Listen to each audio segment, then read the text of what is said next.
Okay better వీడు చేయగలుగుతున్నాడు, వీడిని కొద్దిగా మనం ఎంకరేజ్ చేస్తే వాడు ముందుకెళ్ళగలుగుతాడు, వాళ్ళకు ఒక బ్యాచ్ చేస్తాను. ఓకే వీడిని మనం కొద్దిగా ఫోకస్ చేస్తే వీడు మెరిట్ సాధించే విధంగా ఉన్నాడు, వాళ్ళకు ఒక బ్యాచ్ చేస్తాను. ఏం చేస్తానంటే వారానికి బ్యాచ్లో వాళ్ళు మళ్ళీ నేను టైమింగ్ పెడతాను.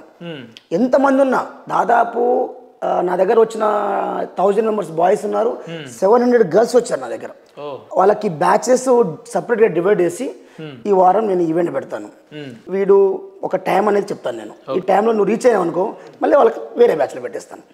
అట్లా అంటే జీరో ఉన్నోడిని హీరో చేసే ఒక ప్రణాళికతోటి సరైన కాన్సెప్ట్ తోటి ఈ పిల్లోని ఈ ట్రైనింగ్ ఇస్తే, అంటే చాలామంది మీరు అన్నట్టుగా 10 మందిని ఎంటేసుకొని 4 వర్కౌట్ ఇచ్చేసి ఇక వాడు తోపులో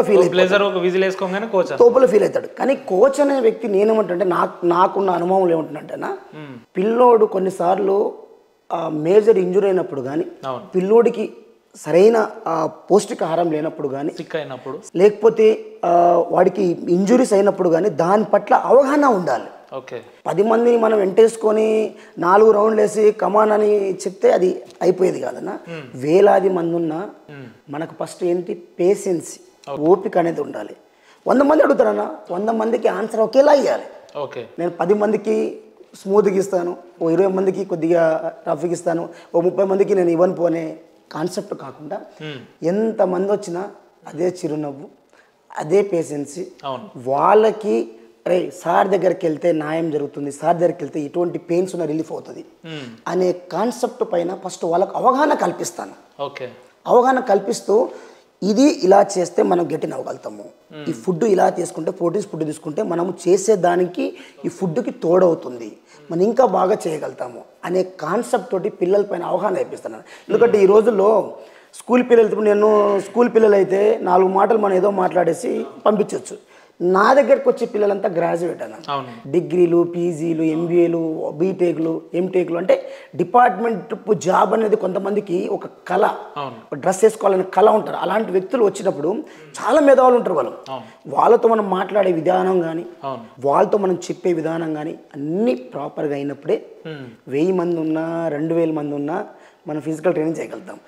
అదే కాన్సెప్ట్ తోటి పిల్లలకి నేను ప్రతి బ్యాచ్ డివైడ్ చేసి ఒకే వర్కౌట్ కాకుండా day by day different workout చేస్తూ, మళ్ళీ ఎప్పుడైనా వాళ్ళు డీమోటివ్ అయినప్పుడు అంతకుముందు ఉద్యోగాలు సాధించిన విద్యార్థులు, నా విద్యార్థులు, లేకపోతే వివిధ హోదాలో ఉన్న మహనీయులు వాళ్ళని పిలిపించి అంటే మోటివేషన్ ఇప్పిస్తాను రెగ్యులర్గా. అంటే వారానికి ఒక 2 times మోటివేషన్ ఇప్పిస్తాను గ్రౌండ్లో కూడా. దీనివల్ల ఏంటి యూజ్ ఏంటంటే, దీనివల్ల మోటివేషన్ ఇప్పించడం వల్ల ఒక పిల్లోడికి సబ్జెక్ట్ రావట్లేదు, గ్రౌండ్ రావట్లేదు, వాడు డిమోటివేట్ అవుతాడు. ఒక డ్రెస్ వేసుకున్న పర్సన్ మన ఎదురుగా నిలబడినప్పుడు అతను మాట్లాడే మాటలను బట్టి నేనెందుకు చేయకూడదు. ఇప్పుడు ఈరోజు జీరో ఉన్నోడు హీరో అయిపోతున్నారు, నాకు అన్నీ ఉన్నాయి, నేనెందుకు చేయకూడదు. అంటే ఆ యొక్క డ్రెస్ని, ఆ సెక్యులర్ అవుట్లుక్ని చూడంగానే మనిషిని అర్థమైపోతుంది, ఓకే నేను కొట్టాలి. అప్పటి వరకు డిగ్రేడ్ అయిన వ్యక్తి కూడా ఉద్యోగం సాధించిన వ్యక్తి ముందు నిలబడితే ఆ వ్యక్తి కూడా అప్గ్రేడ్ అవ్వడానికి అవకాశాలు ఉంటాయి. అదే కాన్సెప్ట్ తోటి వారానికి ఒక 2 ఇంటర్వ్యూలు నేను పిలిపించి నేను చెప్పిస్తాను. ఎందుకంటే 2018లో కూడా మాలవత్ పూర్ణ అమ్మాయి అతి పిన్న వయసులో ఎన్నో గంటలు సాధించిన అమ్మాయిని పిలిపించి కూడా నేను ఇంటర్వ్యూ. ఇంకోటి నేను లాస్ట్ టైం కూడా ఒక వీడియో చూసిన, సిఏ కాశీరామ్ గారు కూడా వచ్చి మీ అకాడమీకి మద్దతు తెలిపి మోటివేషన్ స్పీచ్, జనరల్గా ఆయన అతి తక్కువ మందికి సమయం ఇస్తారు కదా, మీ అకాడమీకి వచ్చి ఆయన స్పీచ్ ఇచ్చేంత ఉంది అని అంటే అక్కడే గుర్తింపు నాకు కొంత కలిగింది మీ అకాడమీ మీద. ఏందన్నా దాని ప్రత్యేకత ఏంది? కాశీరామ్ అన్నకు మీకు ఎట్లా అన్న? నేను కాశీరామ్ సార్ అంటే నాకు పిచ్చి లైక్ అంటే ప్రేమ. అతను మనిషి ఎప్పుడు నిరంతరము ప్రజా సమస్యలకై లేకని ప్రజలకున్న సమస్యల్లో నేను ఒక భాగమై ప్రతి అంటే మాట పరంగా కానీ అందరికీ మోటివేషన్ ఇస్తుంటాడు. నేను కాశీరామ్ సార్ని చూసినప్పుడల్లా నాకు ఈ పర్సన్ని నేను గ్రౌండ్ని పిలిస్తే బాగుంటుంది, నాకు ఎందుకో ఈ పర్సన్ నేను కలవాలి అనుకునేవాడిని. అయితే 2-3 సార్లు కాల్ చేశాను, ఎలాగో నెంబర్ తీసుకొని కాల్ చేశాను. సార్ ఇలా నేను సో అండ్ సో సార్ అని చెప్పిన. నందు నా పేరు అంటే, నీ పేరు ఓకే విన్నాను, చెప్పు తమ్ముడు అన్నాడు. రిసీవ్ చేసుకుంటాడు, చాలా బాగా మాట్లాడుతాడు. సార్ ఇట్లా గ్రౌండ్కి రావాలి ఒకరోజు మీరు మోటివేషన్ అంటే, చూద్దాం నందు నాకు సమయం దొరకదు, దొరికితే 100% వస్తానని చెప్పేసి స్పెషల్ మళ్ళీ ఒక 1 month తర్వాత మళ్ళీ కాల్ చేశాను. సరే మనం ఉంటే చూడండి సార్ అన్నాను. సరే నాకు కుదరట్లేదు అని చెప్పారు. అయితే ఒక రోజు నైట్ నాకు కాల్ చేసి, నందు నేను రేపు వస్తున్నాను నీ గ్రౌండ్ అనగానే నాకు షాక్ అన్న, మీరు నిన్న ఎట్లా నాకు మెసేజ్ పెట్టారు ఇంటర్వ్యూ మీకు ఉంది రేపు అనగానే అంతకన్నా హ్యాపీగా ఉన్నాను. ఎందుకంటే ఆ పర్సన్ అతని టైం కేటాయించాలంటే చాలా అరుదుకుంటారా మంది. అలాంటిది నందు నేను రేపు వస్తున్నాను నీ గ్రౌండ్కి అన్నాడు. ఎంత హ్యాపీగా అనిపించింది తెలుసా అన్న. ఎందుకంటే ఇటువంటి ఒక ఇన్స్పిరేషన్ పర్సన్ మన గ్రౌండ్కి వచ్చి అతను వస్తే నేను సక్సెస్ అయినట్టే అని ఒక ఆలోచన ఉన్నాను. అన్నగారు రావడము, తర్వాత ఆయన చెప్పిన మాటలు కూడా చాలా యూట్యూబ్లో ఉన్నాయి, అతను ఛానల్లో కూడా ఒకటే మాట అన్నాడు, నందు అనే పర్సన్ని నేను ఫస్ట్ లైట్ తీసుకున్నాను. తర్వాత నా 2 మిత్రులు నేను కనుక్కోగా 2 మిత్రులు చెప్పారు ఆ పర్సన్ గురించి. అందులో నేను అతని ఆర్టికల్ కూడా నేను చదివాను, నందు ఆర్మీ ఆర్టికల్ చదివాను.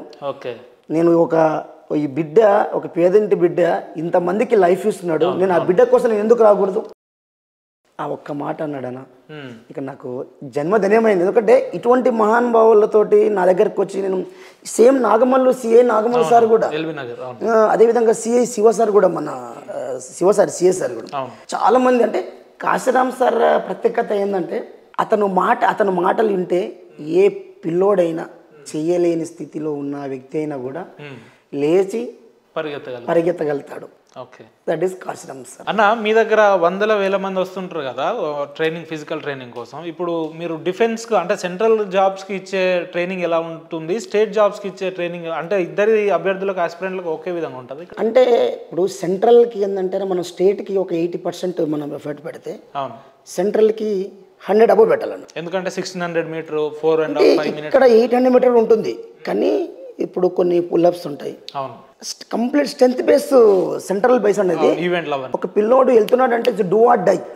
డిపార్ట్మెంట్ ఇప్పుడు స్టేట్ ఉంది అనుకోండి, ఇప్పుడు మధ్యలో స్టేట్ కూడా కొంచెం అట్లే తయారు. ఎందుకంటే ఇప్పుడున్న వస్తున్న ఫుడ్ లోపాలు కానీ లేకపోతే అంత వాతావరణాలు కానీ ఇప్పుడు సేమ్ అయినాయి. కానీ వాళ్ళకి ఏంటంటే కంప్లీట్ స్ట్రెంత్ బేస్ అన్న, వీళ్ళకి ఏంటంటే ఒక చిన్న అవగాహన కల్పించేసి ఈ విధంగా రన్నింగ్ చేస్తే వీళ్ళకు షార్ట్ పుట్ కానీ లాంగ్ జంప్ కానీ ఇదే విధంగా 800 మీటర్ కానీ ఈ 1600 మీటర్ కానీ రన్నింగ్ ఉంటుంది అన్న. రన్నింగ్ ఎవరైనా చేపిస్తారన్నా, రన్నింగ్ చేయించడంలో గొప్ప కాదు.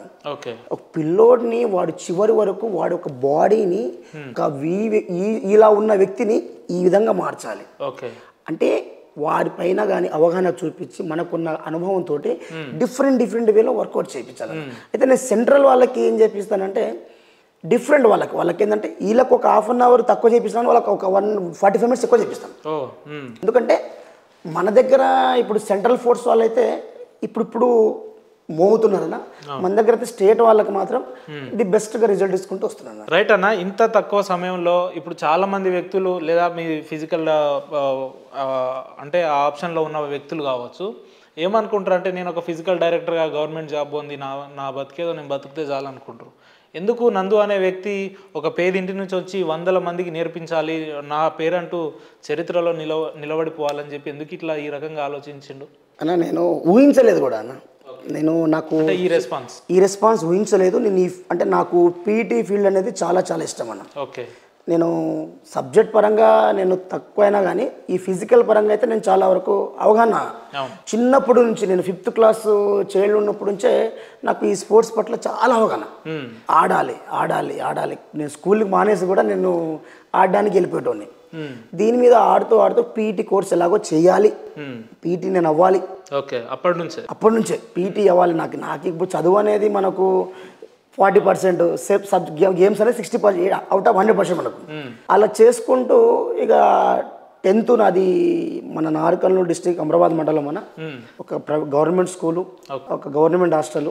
అక్కడ 10 సంవత్సరాలు చదివి మళ్ళీ 10 సంవత్సరాలు చదివిన తర్వాత 10th పాస్ అయిన తర్వాత ప్రైవేట్ కాలేజీలో చదివే స్తోమత లేదు. ఇక ఒక తెనాలి, గుంటూరు ఏపీ ఆంధ్రప్రదేశ్ తెనాలిలో అక్కడ హాస్టల్ అండ్ స్టడీ ఫ్రీ అని చెప్పారు అన్న. ఇంటర్మీడియట్ ఫ్రీ అని చెప్పారు. అంటే ఛార్జీ తీసుకునే స్తోమత కూడా నాకు లేదు, అక్కడ తెనాలికి వెళ్ళడానికి కూడా లేదు. ఆ స్థాయి నుంచి వచ్చానన్న. అక్కడ ఇంటర్మీడియట్ కంప్లీట్ చేసుకొని మళ్ళీ హైదరాబాద్లో వచ్చి డిగ్రీ కంప్లీట్ చేశాను మన జియాన్ నోబుల్ కాలేజ్ దుష్నర్లో.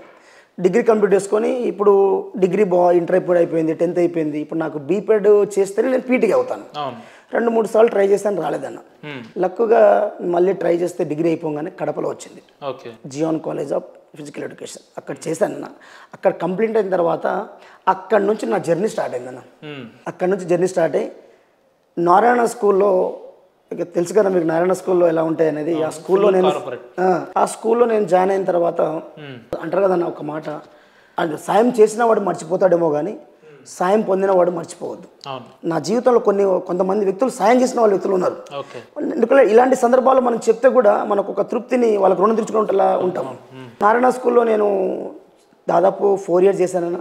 అక్కడ గ్రౌండ్ సౌకర్యం ఉన్నా లేకున్నా చేసుకుంటూ ఒక ప్రైవేట్ సెక్టర్ని నేను బతకాలి కాబట్టి చేసుకుంటూ వచ్చానన్న. అక్కడ దాదాపు 2016లో నేను 14 నుంచి 2016లో అక్కడ నేను చేసుకుంటూ వస్తే 2016లో ఇప్పుడు స్టార్ట్ అయింది ఫిజికల్ ట్రైనింగ్ స్టార్ట్ అయింది. అప్పుడు పిల్లలకి నాకు అవగాహన లేదు, నేను స్కూల్లో చేస్తుంటాను.